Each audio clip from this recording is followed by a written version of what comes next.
everyone. I'll show you how we're going to use the shoulder wand to perform shoulder external rotation while lying flat on the back. Now we're going to practice external rotation this time with the arms position in 90 degrees horizontal abduction. So just a little demonstration of what position that is exactly. The arms are up like this while you're holding the wand itself. So you'll see that my elbows are in line with my shoulders, about parallel to the floor. All right, that's our horizontal abduction. So recall, external rotation is going to be when the forearms visibly move back in this horizontal abducted position. All right, so even though it looks like the motion's coming from the forearms, it's actually coming from the shoulder itself. Now this is an active assisted range of motion, meaning our stronger side is going to help our weaker or injured side get into the position. Now I'll demonstrate while I'm on the floor here, but you can do this on your bed, your couch, whatever surface you feel most comfortable with. Okay, so here we go. I'm gonna just turn around here so you can see my angle a little bit better.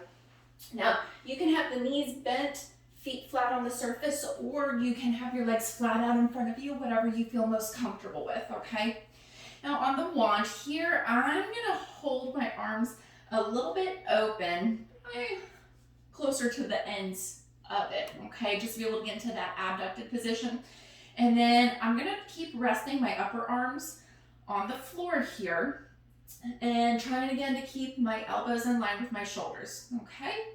Now, you don't necessarily need to use the curved end for this part. Holding onto the body of the wand is just fine.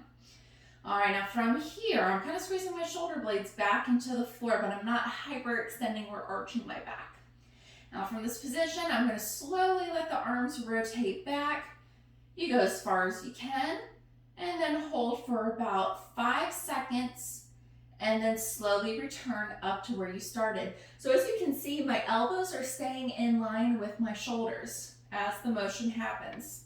So you go back as far as possible, hold for about 5 seconds, and then slowly come back up. Now, if you can't quite get the elbows in line with the shoulders, that's okay, because if that hurts to begin with, you're already starting off not too good right before you even practice the external rotation. So if you need to modify your angle a little bit and bring the elbows in and then practice that way, that's absolutely okay. All right, and then coming back up, and then you can always progress it by moving the elbows further back instead of in that modified position. All right, and that's it. So I want you to practice about 10 repetitions of these. Try for at least 1 set. You can do 2 though if you're feeling okay with it. Just make sure you avoid pushing into a painful range. It's okay if this is a little uncomfortable, but it needs to be tolerable.